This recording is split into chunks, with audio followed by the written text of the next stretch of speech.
Seth, talking about our CEPA certification, talking about working with businesses, I know you could talk for hours about businesses and the tax implications. So we're just gonna make it short and sweet for our clients.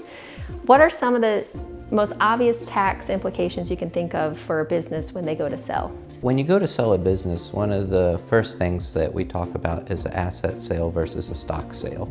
And you really need to coordinate with your financial planner, your CPA, and your attorney because they have different implications for how you structure it tax-wise, and then legal protections for the seller and the buyer. And sometimes what's better for the buyer is worse for the seller, and vice versa. So as you start to position your company to sell, you kind of want to have talked to an expert as to what a buyer might want so that you start to organize your business in the way that makes you more attractive. People think timing is everything, but it's also one of the things we can't control all the time.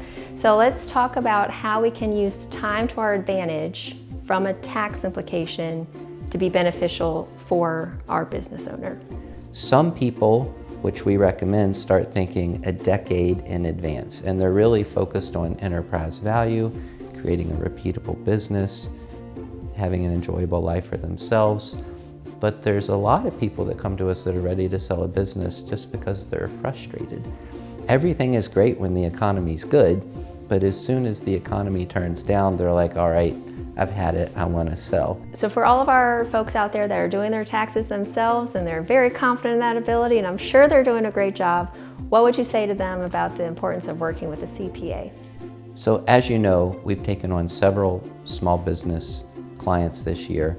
Some were actually not that big. A couple of them that we've directly helped the CPA with were a little bit larger. But with that proactive advice and just kind of thinking through why they do what they do, they were saving tens of thousands of dollars a year, which generated some referrals. But that savings is really what then allowed us to supercharge their retirement savings so that they could start putting away even more for retirement so they could finally start planning their own exit. Some saved a little bit more.